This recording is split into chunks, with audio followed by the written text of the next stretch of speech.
এর আগে আমরা অনেকবার দেখেছি দুষ্কৃতীরা ট্রেনে পাথর ছুটছে, হামলা তো হয়নি, কেউ না কেউ পাথর ছুঁড়েছে। তো এই ট্রেনে পাথর ছোড়াটা সারা ভারতে বেশ কয়েকবার অন্য অন্য ট্রেনে হয়েছে, যাত্রীরাও আহত হয়েছে, খবরে বেরিয়েছে। কালকে বন্দে ভারতে এটা হয়েছে। এই দুষ্কৃতীদের খোঁজ করে বার করতে হবে। এটা তো কোনো রাজনৈতিক একটা কার্যকরণ হতে পারে না।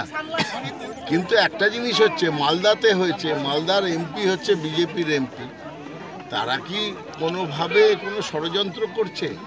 এখন তো বিজেপি নানা ষড়যন্ত্র করছে সিপিএম এর সঙ্গে মিলে। মানে আপনি বলছেন এই হামলার পিছনে বিজেপি তো থাকলেও থাকতে পারে, কারণ এমনিতে সাধারণত ট্রেনে পাথর ছোড়াটা দুষ্কৃতিকারীদের কাজ বলে বলা হয় সারা ভারতে। কিন্তু কালকেরটার সঙ্গে যেহেতু মালদাতে হয়েছে, সেখানটাতে দেখতে হবে বিজেপির এমপি ওখানে এই ঘটনাতে যুক্ত আছেন। কারণ আমি বলছি, বিজেপির একটা নতুন খেলা তৈরি হয়েছে। ওই যে আবার তো মমতা বন্দ্যোপাধ্যায় আমাদের স্লোগান খেলা হবে, এটা বিজেপি নিয়েছে। তারা বোমাকে বলের মতন করে মাঠে গড়িয়ে রেখে দিচ্ছে।